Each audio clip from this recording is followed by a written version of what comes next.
Joining us now is Nathan Reynolds, who has become a regular contributor to the program and who we admire very much. Nathan, welcome back to the Awake Nation. Could not be more fired up to be here, David and Penny. All right. Well, you know what? What I love about you is you always have a dynamic presentation ready to go. So I'm going to kind of like sit back and say, blow out the speakers of our viewers today.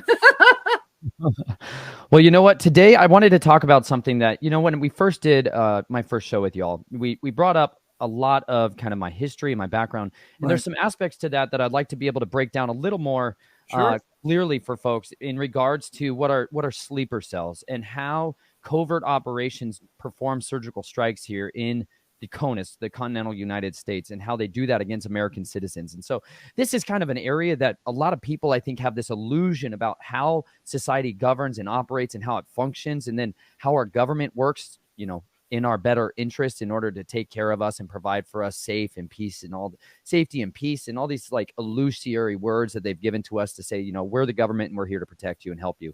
I think today you've already had some powerhouse guests on that are exposing a lot of the reality of how these social engineers really govern our society. And part of the foundational core tenet of that really got laid into place post-World War II when the United States turned away from being a country and a continent that really had autonomy within its citizens, where citizens of this country used to have a very different mentality when it came to being self-sufficient. And as that was systemically bred out of us, as that was engineered away from us, and we became captured agents in regards to fulfilling the work and the will of corporatocracy, that we became like in 1871, where the United States got shifted from being this constitutional republic to basically a corporation. And the District of Columbia took over and kind of began to bring about what is really Francis Bacon's prophetic work of the New Atlantis. And so a lot of people have this idea that our society was founded with this freedom of religion, freedom of expression, and freedom of religion. But really, the governing architects behind a lot of that agenda had a different intent. They were people that were a part of these societies, these oath-keeping societies. And this is a really critical component to why our world is the way it is because there are people who enforce and carry out oaths. And these oaths are not in the better interest of the populace at whole. These oaths are in the interest of other brothers and in the fraternal or maternal organizations that they are there to support. And this is a key component. If you try to separate that aspect of it and try to then look at and examine how people are willing to do such evil, like such real, deliberate, continual, disgusting matters, abominations, how do you get to a place where you're willing to cover up crimes of a sadistic, ritualistic torture and abuse on a whole scale? Like, how do you get to a place where you're willing to do that? And not only do that, to then create programs that's all you do continually. And the core tenets of that is people who swear oaths of allegiances. Like, we grew up in a society where they made us stand up, at least in my classrooms, where they made us stand up and put our hands over our hearts and swear this oath of allegiance every single morning, so that there was this absolute commitment to this cause, to this nation, to this God of patriotism. But the version of patriotism that we inherit during that or through that is absolutely inconsequentially is inexplicably different than the version that we are kind of put on the news. Like, we think we're patriotic because we say, God save America and God bless this land of the free and the home of the brave. But really, the people, whereas Biden says, God save the Queen, man. You betcha. See, and ultimately, that's like what we've talked about. The core tenets of this society has been to become the governing hands, the militant arm of the Anglo-American Empire, of the British Empire, still trying to rule and reign through us, through their monarchs. If you really trace back the lineages of our kings, we call them presidents, of our sovereigns, we still find the genetic heraldry that is the blue bloods, these people that believe they have a right to rule the nations, and they're still holders and keepers of those bloodlines. And so these are become the actual influencers of our society because they believe sincerely they have the right to do anything to the lesser masses, to the cattle of our country, because they look at us as if we are a human resource. Like, actually, the same way that we might talk about trading commodities, whether it's coffee or oil or petrochemicals, they look at that humans as an asset that's either to be utilized or expended as sees fit for the empire. And so these oaths are used to make sure that people are compromised, that people have a physical and a spiritual yoking to an ideology that permeates the core tenets of what makes them them. And so this is why when we're looking at like, hey, how is it that these people are able to enact these kinds of evil plans, and how do we have these judiciary branches of our government, and why is it that there's not actually justice being put forth, and instead why do we see that the very people that are supposed to protect us and provide for us safety and security are the ones who are governing and engineering the very plans of terroristic plots and kind of the big bad boogeyman? Because the United States had to put forth, back after the United States conquered, the world through World War II by the use of a lot of our tactics from the Manhattan Project, which was the largest secret scientific project that had been undertaken at the time. And from the origins of the Manhattan Project, we had scientists become the new gods of our culture and our society, that people that could create through physics and through chemistry, that could create weapons that could destroy nations. The entire financial empire of that military industrial complex began to churn up a new bad guy, a new agent of evil that we all had to fight against, which was what became the Cold War, which became this big black iron curtain of communism that was going to swallow up the nations, and became the guy that we all had to fight against. And so if you got to go back a generation or two in order to remember that, you, Penny, and David still have memories of probably sitting in those classrooms and having drills where nuclear weapons are going to rain out of the sky at any given moment and turn the entire earth to glass. And so you can get under your desk. Get under your desk, because your desk is will save you from tools of mass destruction. And then when they come, the shadow people come to clean up your shadow from underneath the desk, you won't be there. You're absolutely right. They engineered a society that was driven by fear, because they could have engineered us to be driven by faith and by peace and by love and by an ideology of loving our neighbors and taking care of each other. But instead, they chose to engineer us into an image of a beast, of an animal that's in that kind of fight or flight or freeze mode all the time. And by getting people in that panicky state, you can influence them to do all kinds of things, which came from a lot of the origins of behaviorism, people that are psychologists who deducted human beings to these animals, that you could just influence them through pressure and release, through stimulus and response and reward. And so they trained a society that reacted in accordance with their wills. And this is where you get into the Hegelian dialectic and how they slowly, incrementally change agendas and get people more normalized to what we look at our society as a whole could never have existed 60 years ago. The morality, the fabric of the morality that was still innate in this country and abroad really was so much tighter around not tolerating evil, not tolerating wickedness, not tolerating abominations. But they've slowly chipped away at that. And the way they did that was by sweeping the legs of the education system and beginning to bring in the same scientific community that believed that we were in total war, that we had no holds barred, that we could pull every punch. There was no such thing as a Geneva Convention, that there's no human rights, that none of that exists anymore when you're in a state of total war, because your enemies at any given moment can turn the entire surface of your country to glass. The goal then was to find a way to carry on no matter what that took. And so they developed an entire governing structure that exists beneath our streets, because while they were telling you, Penny and David, crawl under your desk or brace, like they tell you in the airliners, they knew that thermonuclear war was not going to leave anything but dust and ashes and shadows, like you said, pennies on the wall, that there was no way that the surface dwellers were going to survive. So there is a literal entire governing and military industrial complex that exists underneath our feet, cities and civilizations that exist down there day and night. And those are really the architects and the engineers of creating the worker class up here on the surface to provide for them the resources they need in order to continue to build out their bunker system. They are the ultimate preppers, you guys. Just because I know you've got some things and tools and resources equipping yourself, they have prepared for this for generations. And one of the tenets that they used to do that was through compartmentalizations of people, through the shattering of people's minds, through the splitting of their psyches to create compartments inside there that could operate within these clandestine worlds and go between this nighttime shadowy world of secrecy and a normal front-face world of secrecy. And I know this is something, Penny, that you have a lot more experience on as well, that you could share on if you would like. Or if there's any questions that come along, Penny, feel free to jump in. But one of the main scientific groups that was a part of a lot of those processes is called the Jason Group. And the Jason Group was a scientific advisory, independent scientific advisory group that was established just soon after the Cold War was really getting its impetus. And during the development of those nuclear weapons, they had all of these chief scientists that they wanted to find a way to use them. And so what was established is something called the Advanced Research Projects Agency, ARPA.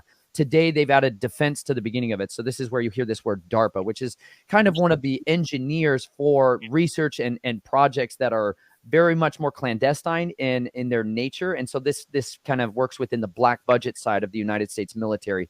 And these consultants were basically selected to be academics predominantly. These were professors, these were researchers, these were physicists almost exclusively, who had an understanding of how to make and solve problems, but they were not necessarily part of the defense industry itself. They were not part of Raytheon. They weren't part of Lockheed Martin. So they didn't necessarily, they believed they could be unbiased in their consultations. So what happened is every 6 weeks out of the summer, they would meet in different places, generally in La Jolla, California. And they also at Catholic boarding schools and girls' schools and preparatory schools as well, which is where a whole lot of the Jesuits began to infiltrate this. And it turns into a different kind of creature all in of itself. And so these Jason groups would meet together, and they were people that were solving problems and then offering basically a solution. They weren't necessarily the guys who went out in the field and did all of the experimentational groups. Occasionally that happened, but the Jasons oversaw a lot of what we today would know as the thermonuclear weapon systems, the missile defense systems, the ballistic platforms. Like, these were the guys who were helping to make those things reality. And so because of that, the Jasons also had families and wives and children who would come and live out there in La Jolla, California. And those children and wives began to create and cultivate something that was called the Junior Jason program. And this is where children were being groomed and utilized, people that had what was called polymaths, geniuses in a variety of skill sets, and they would interbreed with each other, right? It seems it's reasonable that if you're a very, very smart intellectual, you don't necessarily want to marry somebody who is not. And so they choose to do a lot of inbreeding, not the kind that you're thinking of with family members, but the kind of within the closed group. Nathan, they also had a guy in, I think it was in the La Jolla region. He was very wealthy, and he started his own, he had an underground bunker, and he collected the sperm of Nobel laureates. And he was offering that to women so that they could procreate. He had a little cyber, thing. I think this was in 1980. I believe it was in La Jolla region or the upper part of San Diego. Wow. Yeah. Wow. So my family on my mother's side, they moved out there to Orange County as well, and they began to they were Luciferians let me back up. They were Jesuits, so they operated under the Knights of Columbus, but ultimately they were trained Jesuits. And the Jesuits, the core tenets of the Jesuits is an oath-enforcing militant arm of the Vatican, of the Holy Roman Empire. They are the left hand of the Pope, and there's 3 popes that operate at any given time. There's a white Pope. This is what everybody would think of as the normal Pope, the guy who drives around in his little white, Pope-mobile. Yep. And then you've got the gray Pope who operates in between those two. And then you have the black Pope who is the head of the Jesuit order. And they really are black robe priests. Where in OC did you live? Because I lived in OC too. So I didn't live there, but my family would go out there and travel out there. My mom grew up there in just outside of Laguna Beach, about 25 minutes outside of Laguna Beach, and maybe Laguna Niguel. Anyways, they set up down there because Disneyland was out there, and because they were trying to procure a lot of the child pornography and the child exploitation rings. And that was one of the ways that they did that. We don't think of Disneyland and Universal Studios and Walt Disney. We don't think of them as necessarily scientists in the same way, but you got to understand the engineers that were a part of those systems. They had some of the most advanced technologies that were anywhere in the world when it came to robotics, when it came to animation, computer graphics. Like, this is literally what gave birth to so much of what we would think of as modern society's robotics, like the AIs, all of this stuff that we're talking about, all of the growth and the cultivation of that really came from Southern California up into San Diego, like you said, and San Francisco, Stanford Institute of Research and Stanford University. These were headed by the military, but through the academic side of these equations. And so this Jason group was tasked with solving these problems for the military. And my family began to infiltrate that group and started trying to take the same training methodologies that were utilized with when it came to making super soldiers, people that could operate within the echelons of the United States military, and as consultants to then feedback information, because when your currency is blackmail, when your currency is secrecy, that which is the major currency of the Reynolds family that I grew up in and of the Jesuit order, that is how they are able to make favors and broker deals, because the real currency in Washington, D.C., and the real currency in Great Britain is not money. It's secrets. And it's power and control games, because at the end of the day, these people live in a world where it is dog eat dog, where they are trying to climb their way to the top of a pyramid of power, and they're willing to compromise. It is that compromise that becomes the currency of this kingdom.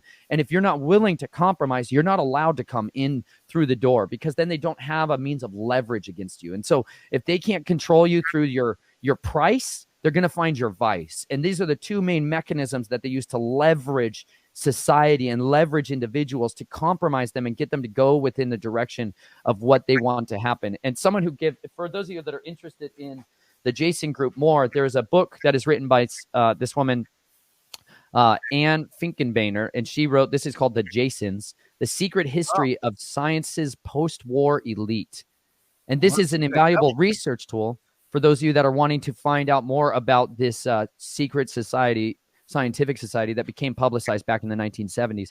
They were able to operate pretty clandestinely for a long time. But during the Vietnam War, what happened is they were brought in to oversee a project of trying to create a sensor barrier to shut down the northern Vietnam's supply chain that was going on the Ho Chi Minh Trail. They were trying to stop that, because up until then, the military strategy was just bomb them, just bomb all of everything. And they realized that the climate or the geography of Vietnam and of Laos was what's called karst topography, meaning there was full of caves. You could dig and tunnel into their hillsides and into their mountains incredibly easy. And so they were transporting materials and goods on a continual basis, even though these bombing campaigns were just relentless. Like, we dropped more bombs on Laos, a country we were not at war with, than we did in the entirety of World War II. All the bombs that were ever dropped in World War II, we dropped more on Laos than we did in any point in the time through the World War II, just for perspective, this kind of little hidden aspects of our history that most people don't know. But the Jason project Jason group was brought in order to develop a strategy to stop it, to cut that trail in half. And so they started deploying sensors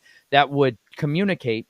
They would fly over and drop them out of an airplane, and they would drop them down. And some sensors were designed to listen, acoustic sensors. Some sensors were designed through magnets to be able to detect whether somebody had weapons or rifles and ammunition.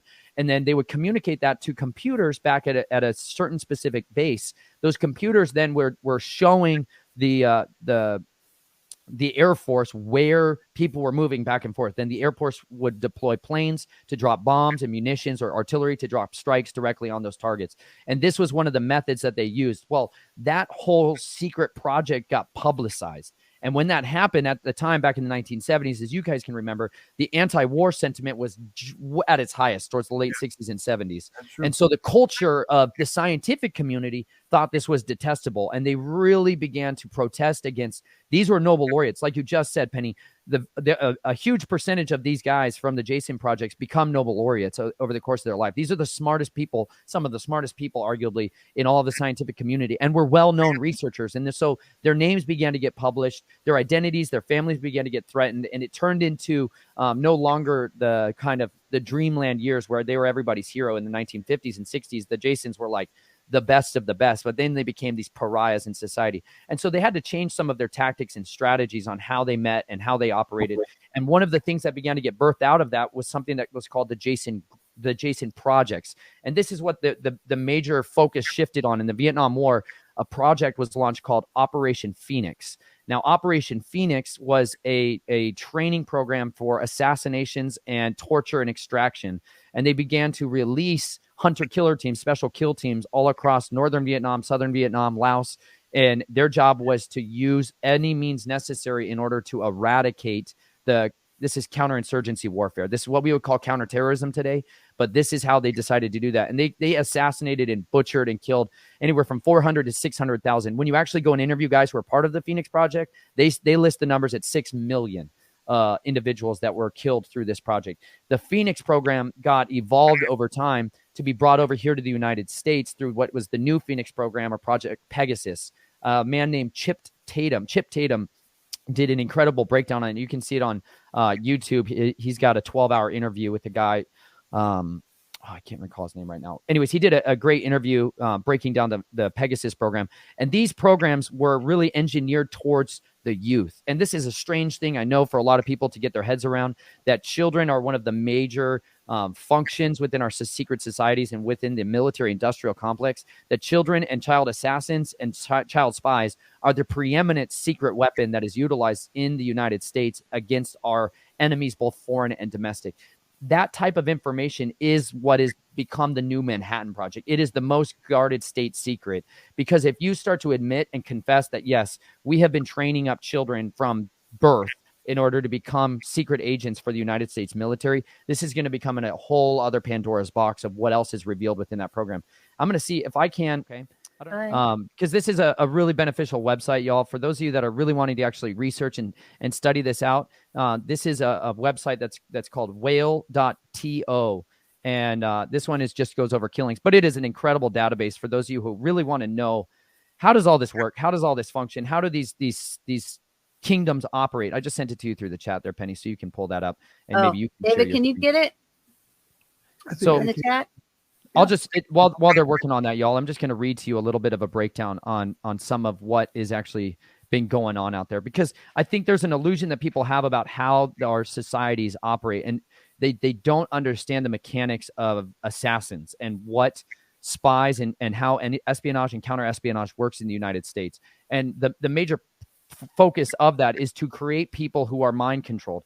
This is through the weaponization of hypnotism. And a guy named G.H. Esterbrook wrote a book back after World War II in which he described how to create the Manchurian candidates. And once that kind of bits of information began to get leaked out, the scientific community began to create standardizations of practices for creating secret agents. And on one side of it, you have to understand there's a practical necessity towards having your special forces guys who get captured behind enemy lines have a way of resisting torture and information extraction. And so part of the tools and the desire in the beginning of this was, how do we create a spy who doesn't know they're a spy, so that if they're caught and they're tortured, they literally can't confess to anything because they don't know anything. They're really convinced that they're literally just a soccer mom, that they just woke up one day inside of somebody's room that is torturing them and telling them that they did all of these killings and they did all of this horrible destruction to this company, to this mafia, to this organization, to this business, and they don't know why. They don't know what happened.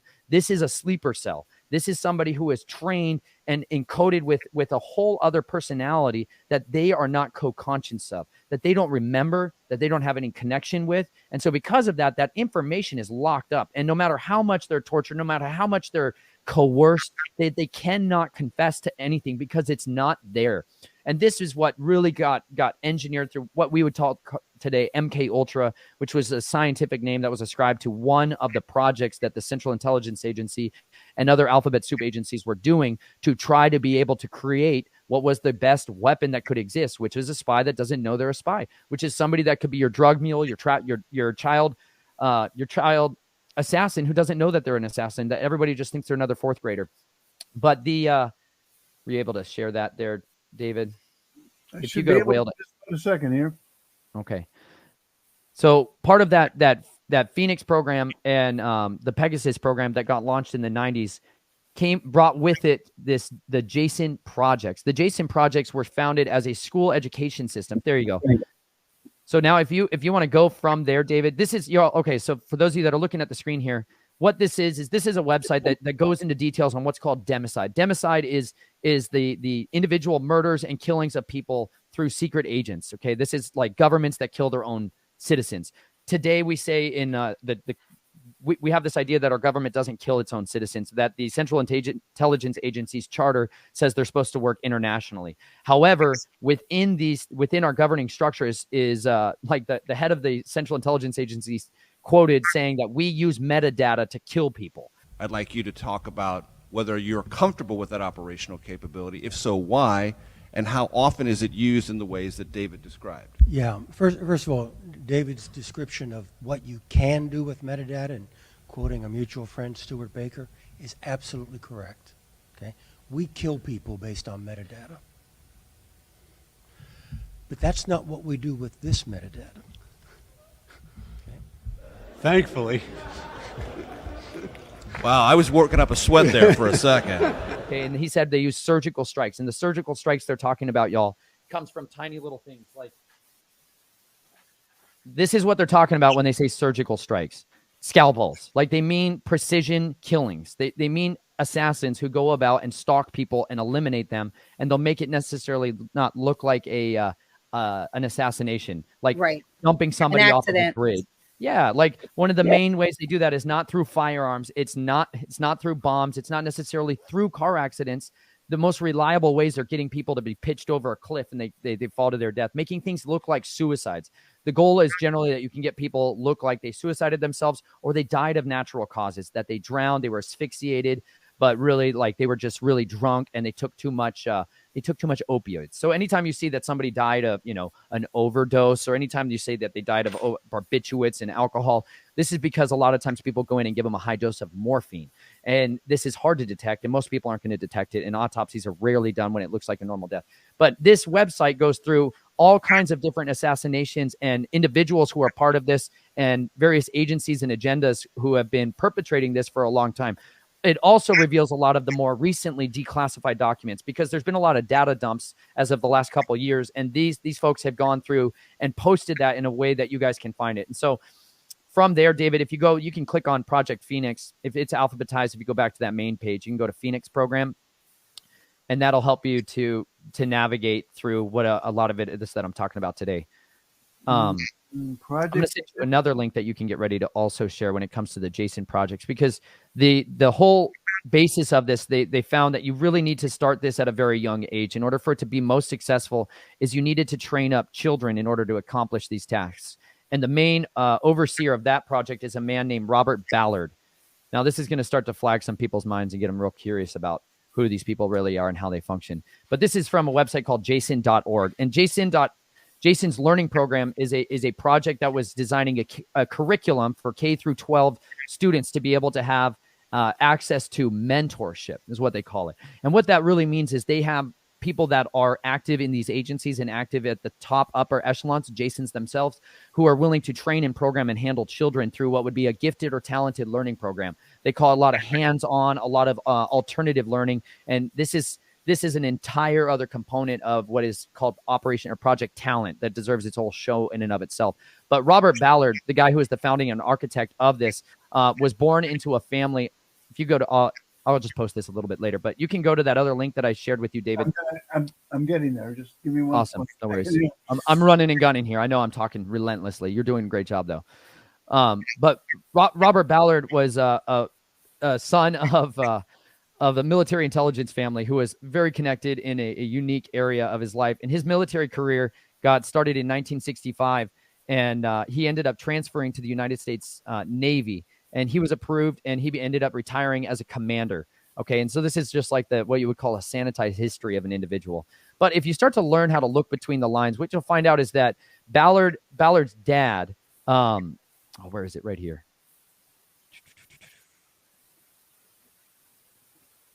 So he's basically put forth as this oceanographic explorer, but he worked with the United States Navy to help engineer this. And all of his history and all of his early life had the start in the same areas that we're talking about with the University of California at Santa Barbara. And his dad, I'm trying to find the name of his dad. I don't want to misspeak here. His father was the chief engineer of North America's Minuteman missile program. Those of you that don't know what the Minuteman missile program is, that was our intercontinental ballistic missile. That was our main weapon of war during the Cold War for the majority of it. This is where we had, I believe it was 10 independently targetable nuclear warheads that were on each of the Minuteman nuclear weapon systems. His father was the head of the entire system, and his son was then raised up in that under echelons of the United States military industrial complex and these secret societies. And he instituted and created in 1989 a training program that could recruit and generate more Jasons. Jasons in and of themselves are a collective. They identify as me and we. Even on page of Anne Finkenberger's book here, at the very beginning of it, in her introduction she says, Jason is usually capitalized. This is on the introduction of the book. She says, Jason is usually capitalized. Jason, as though it were an acronym. I have no idea why. Maybe because it's written like a name. It might be taken to be a personal name, but I shall not capitalize it, partly because these pages are already full of acronyms, and partly because writing it like a name implies the reality. That is, Jason's talk as though Jason is a separate person.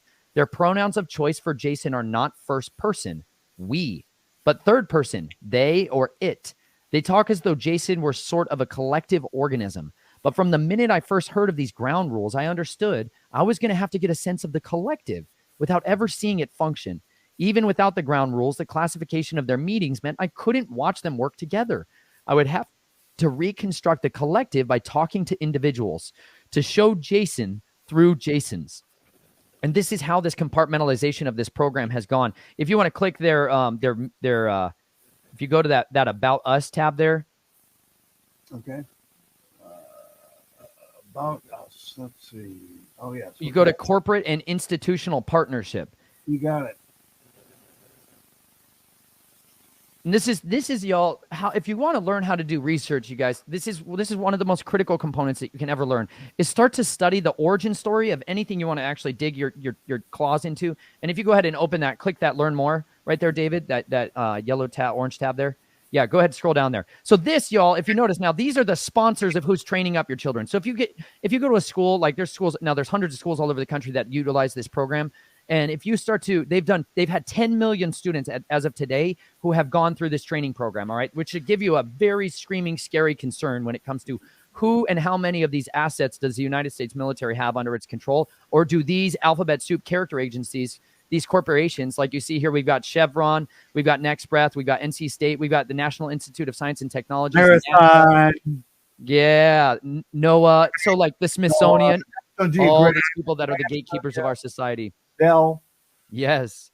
So now what you'll see is the reason that these corporate partnerships begin to take place is because they program and train the child based off of that child's maybe innate natural motivating factors. So if a child has a desire for revenge, religion, or political movements, they might get pushed into the assassin training programs, and then they get brought into the military industrial complex on that wing of it. Okay. However, if they have an aptitudes towards like science, where they want to be researchers, where they really want to be able to be a part of NASA, they want to be able to go to space or whatever version of it that they're going to try to pitch to them, or if they want to be oceanographic explorers like Robert Ballard has been, that they're going to get that mentorship and that fostering and that programming from handlers. And these are the way you bond a handler is in those critical years of early development. As the child is in those very vulnerable and formative stages of their development, you bring in a handler. This is somebody who will be able to, throughout the course of their life, be able to lead them and persuade them in a direction that's not necessarily in the better interest of the child or of the individual, but in the better interest of those who are cutting the check.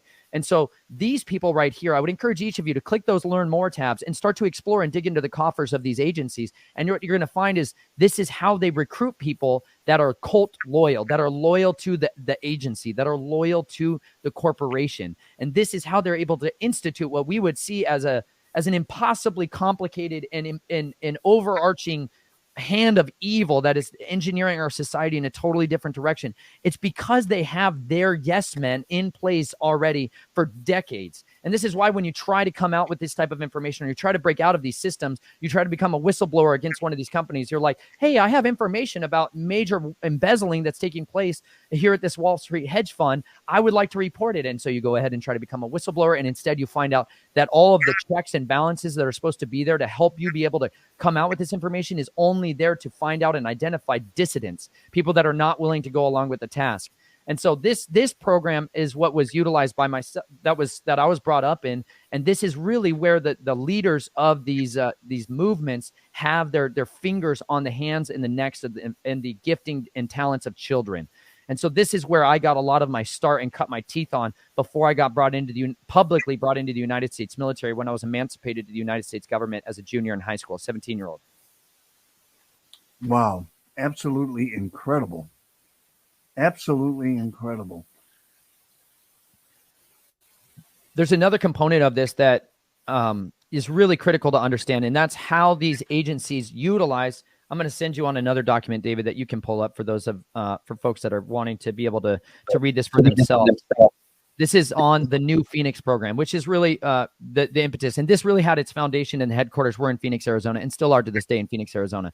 The United States has different capitals than what we would think about on the surface. Like People think that Washington, D.C. is the capital of our country. It is not. Denver, Colorado is the capital of our country and is the capital of all of these agencies. And it's because of what is underneath those areas, the deep underground military bases and those continuity of governments, that they have hubs of centers of operation that are far away from the coastlines because it's the easiest place to wipe out during a military conflict. And so they centralized power in areas that are easy to defend. And when you have big flat plains for long directions, you're able to see enemies coming from a long ways away, and you're able to fight against them. And so this is why Arizona has advantages of having really harsh climates surrounding it. You have deserts, you have seas of deserts on all sides of you, and you have mountainous regions to the north, and you have a climate that's very conducive for growing food if you're able to get water. And whereas in Colorado, you have all of the Great Plains on one side, and you have this massive barrier and geographical protection on your other side, which is the Rocky Mountains, which extends for a good long ways in all directions. So these are centralized places that are what would be called a redoubt, an area you could defend and protect easily. So this is why Phoenix was chosen to be the head of a lot of these projects teams, and why my family relocated from the East Coast and from the West Coast to Arizona, to Flagstaff, Arizona, to Lake Havasu, Arizona, and then to Pinetop, Shoalo, and Lakeside. But that link I just sent you, David, were you able to open that? It's on the screen right now. Sweet. Page 90 of that, if you want to scroll down there, we're going to get into how the Central Intelligence Agency operates in creating and forming cults, because the religious component of how to create mind-controlled slaves is critically needed. And so they began to develop this. I'm going to just read this for y'all because it's absolutely fascinating. On page 90, it says, Chapter 6, the CIA cults. Whenever possible, multiple sources are used to verify content. However, this was not always possible. With this in mind, we ask that the readers concentrate the totality of the material, not individual examples of criminality. Example, the chapter on cults often contains single source material that may overstate or exaggerate the role of persons named therein. The totality of material paints a picture that is accurate. All person named as allegedly involved in criminal activity are innocent until proven guilty and deserve the presumption of innocence. I'm going to just scroll down here. Sorry about this. Intelligence agencies have infiltrated and created a number of satanic groups, beginning with their resurgence in 1966 with the birth of the Temple of Satan, founded by Anton LaVey. LaVey studied criminology in San Francisco and worked in the San Francisco Police Department crime lab, as well as an informant for Interpol.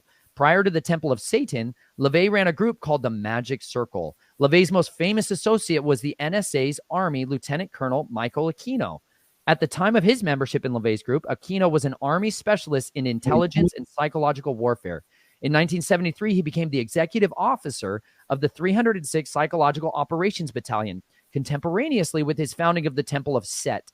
Michael Aquino, while an Army reservist major in the 7th Psychological Operations Group, Lieutenant Colonel Michael Aquino co-authored with General Paul Valley from PSYOP Mind War, The Psychology of Victory, the thesis of which is that an enemy population could be subdued by inflicting a state of psychological terror and feelings of imminent destruction. This is the what gave rise to the Cold War, and what has given rise to the War on Terror, an invisible enemy you can't actually kill, and what's given rise to the War on the Virus, another invisible enemy you cannot kill, but it causes fear, right? He discusses the use of psychotronic weapons or electromagnetic weapons that influence the mind. Capitulation could be induced without firing a shot by extremely low frequency signals piggybacked on broadcast of radio, TV, microwave communications to influence and manipulate the thoughts and the feelings of the target population. During the 1960s, he was prominent in the Church of Satan and a close friend of Anton LaVey until he started his own Temple of Set.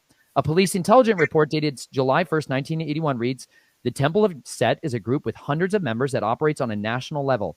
Aquino is the head of the organization and rules through a council of 9, who are in fact his lieutenants." And it goes on to describe how this secret society has been operating within the United States military, within police departments and intelligence agencies. It's a fantastic book chapter in this book, but I highly recommend those of you that want to understand the mechanics of this. This is like, there is genuine literature and research, y'all, that verifies what it is I'm talking about today. It just requires some diligence on your part to go and study it out for yourself. You don't have to believe everything I'm saying. I understand that, but you should check and verify the words that I'm saying, whether or not they have veracity. Because what you would find as you uncover and you dig into the coffers of our society and our history is that there really is another world that exists right beneath your feet that's hiding just outside of the periphery of what you think is normal life. And that world has been governing and dictating every aspect of your life and your upbringing from the day that you were born to the day that you're going to die. And they are not doing that in your better interest. They are doing that in the interest of the state and of the priest class, which is not the kind of people that you want ruling it. You don't want Anton LaVey's and Michael Aquino's being the guys who are the shot callers of policy decisions, but they really are. They're the ones who influence policymakers to do that. And because of that, these groups are the ones who are driving and creating what are chosen ones, which are sleeper cells that are awaiting their time to unleash absolute chaos and anarchy on our society, to completely destroy the social order, to try to bring about a true new world order, a phoenix that rises from the ashes, a Babylon reworking. Another two individuals that are household names for a lot of people, L. Ron Hubbard and Jack Parsons. Jack Parsons is the founder of JPL, Jet Propulsion Laboratories, which has some of the most advanced propulsion systems and is a defense contractor, and like you would think of Raytheon or Lockheed Martin. Jack Parsons, the founder of that, was an occultist who would go out into the deserts and do these great magical workings from, he was somebody who followed and practiced Aleister Crowleyism, Crowley black magic. And Crowley and black magic, his whole secret that he believed the greatest power source was through the sodomizing, the rape, and the incestuous abuse of little boys, generally under the age of 9. And that was the key to unlock the cup of immortality, was drinking of blood and raping of children. And so that is when anybody who's looking at people like Jay-Z, who is a practitioner of the OTO, the Ordo Topelo Orientis, which is also a CIA-founded cult that operates under Black Crowleyan magic. This is what the core tenets of that doctrine is. And L. Ron Hubbard and Jack Parsons went out into the deserts of California to do what is called a Babylon working ritual, where they were trying to raise up a moonchild. A book Aleister Crowley put out was called Moonchild, in which he describes a poetic literature, a fiction work of how to raise up these old gods, these ancient fallen ones, and how you could have them give birth through a human, a woman, a girl, a child. Let's just put it super clearly, a barely pubescent little girl. And so that they could have sex with her and inseminate their seed. L. Ron Hubbard did, and Jack Parsons. L. Ron Hubbard became the founder of the Church of Scientology as we know it today. And Jack Parsons founded the JPL lab. They engaged in this ritual. They said it was not successful. And but from that, what really gave birth was those two massive organizations from Scientology. And this is why you guys, you have to be so leery of understanding the origins of anybody you want to dig into, anybody you want to follow, any company you want to work for. It is your due diligence to find out what is their motivating factors. Who are the corporate shareholders? Who are the people that they actually respond to? Because by not doing so, by not learning how to have informed consent, by not learning what is truth and what is reality, you become victim. You are so easily beguiled to be somebody who's contributing to this radical, intelligent evil, this systemic culture of corruption, of cowardice, and of control. And it's your duty to guard against that. And if you find wickedness, if you find evil at the core tenets of the corporation, the people that you're working for, you either need to stay inside that and work diligently to expose it, to gather and collect evidence, to become a whistleblower, a double agent, for lack of a better word, so that you can reveal to others what is really taking place, and you can work with us collectively to dismantle this empire of evil and try to set people free from this perpetual bondage, because we were made to set people free. We were not made to be ruling and reigning and dominating over our brothers and our sisters, because at the end of the day, we are mankind. We are not some kind of sub-animal species like they lied to us. We're not some insignificant speck floating through an universe of worthlessness. We're not an accident. We are not some birthed out Big Bang fart in a galaxy that just showed up one day and we're some happenstance evolution of apes. We are not. We are divinely created with an image and a purpose of the Most High, of the Creator, El Elyon, the God above all gods, the judge of all the earth, who is going to hold these people accountable. And every one of us, every man, woman, and child is going to have to give an account at the end of their life for what they did with the talents, the giftings, the resources that was entrusted to them. Every one of you who's watching this, you have gifts that are critically needed in order to contend against this war for the souls of men and women and children. The soul is your mind, your will, your emotions, your intellect, and they are trafficking in the souls of men every single day of our lives. You have a duty, you have a responsibility to become a soldier that you are made to be, to wage a war against this evil network, to contend against the spiritual forces of darkness that are seeking to steal, kill, and devour continually. The reason we're making this great war with this dragon is from the very beginning. When he got cursed, it said he was going to crawl on the belly all the days of his life, and he would eat dust.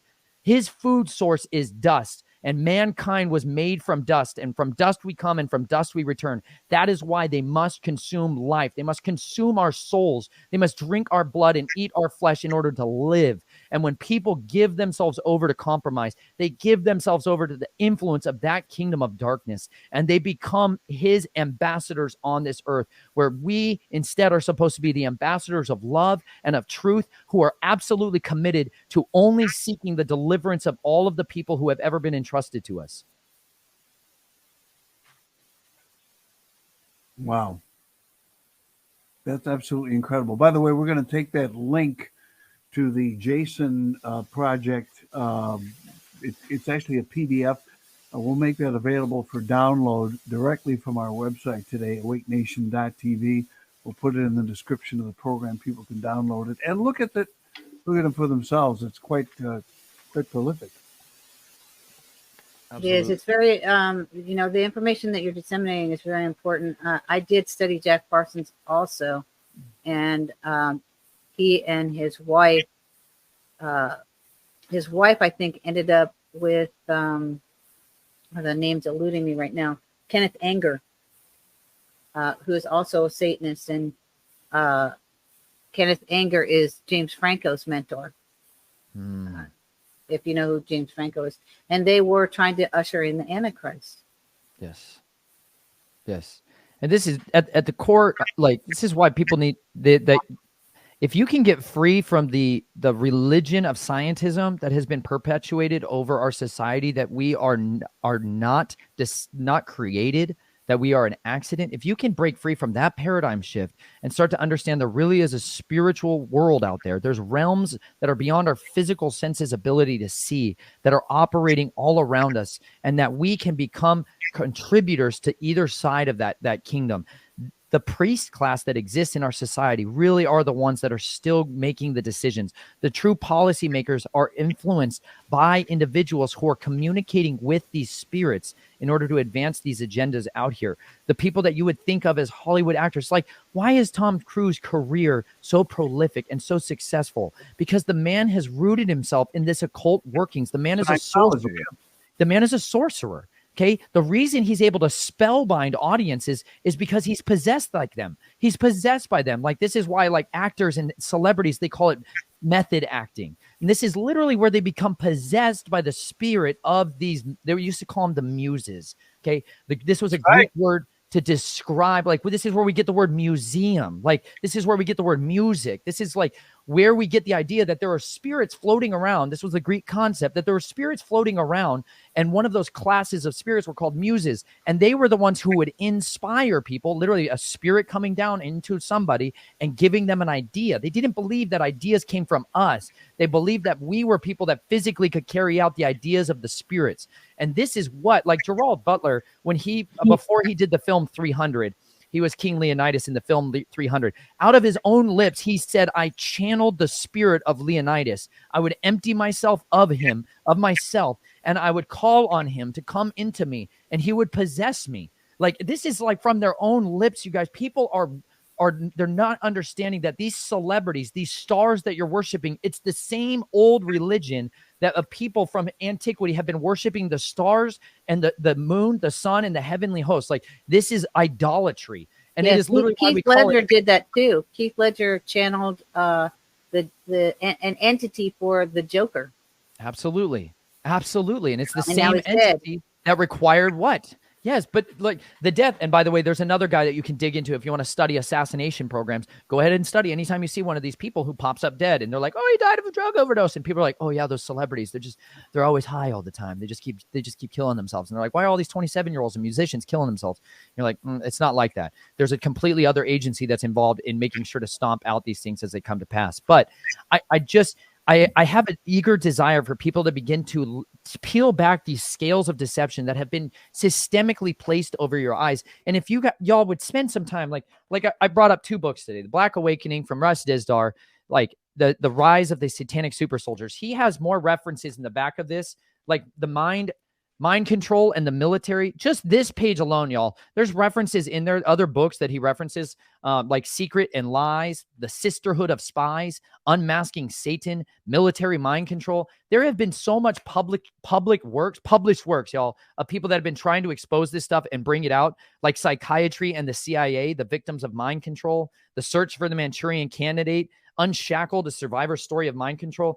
There are endless researches you guys can have. You can turn off the video games. Gosh dang it. Turn off the stupid video games and understand that you shouldn't be a 35-year-old man playing Call of Duty. You have a Call of Duty to fight in a real actual war every single day and night that's seeking to steal and kill all of the innocence of everybody's lives around you. Like, men were made to wage war. We were not made to sit in cubicles and become cowards of complacency who just sit there and do what we're told. And then we escape into the matrix at the end of our shift because we're so burned out and exhausted, because we're living a life of quiet desperation and nobody's shown us what it takes in order to contend against us. We're so strangled by learned helplessness because we're shown that no matter what you do, you can't get out of it. No matter how much you fight, you're never getting out of it. You're all under the very same systemic mind control that I was put under as a child. They used to hold me underwater till I drowned and dissociated, then raise me up. And then I thanked the person that saved my life, being like, wow, you're my hero. Thank you for saving me. And this is what we've all been trained to do. We're like, wow, thank you for strangling all of the curiosity, all of my hopes and dreams.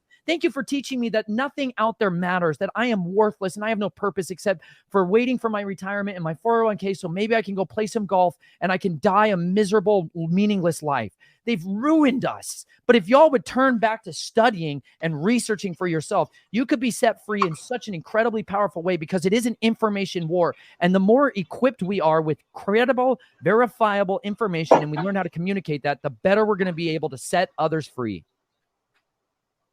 Thank you so very much. You're freaking awesome. David, you can remove. Let me just put you back in there. We have two of you now. You're in the office and then also. So I'm all over the place. Right. Let's just take this one out. And there you are. Okay. Can we still I'm lagging for some reason. I'm like severely lagging. I'm not sure why. Actually, I don't see that. You look fine on my end, Penny. You just keep going. You drive on. I will try. And there goes David. All right. So I guess we're at the end of this hour. Nathan, you rock, man. And I'd like to talk to you after. There he is. He's back again. It's the dueling Davids. David? Multiplicity. I'm here. I'm here. I'm here in the newsroom now. Listen, I want to thank you so much, Nathan, for being on the program today. Always fascinating information. As I said, I promise I will have that downloadable stuff for you from the Jason Project. We'll put that in the description of today's video. Nathan, thanks for being with us. We look forward to talking to you again real soon. Thank you all. Thank you so much. Nathan Reynolds here on the Awake Nation. That is going to do it for me, David Zublik. I'll be back tomorrow morning at 8 a.m. Central, 9 a.m. Eastern. Penny Shepard is going to take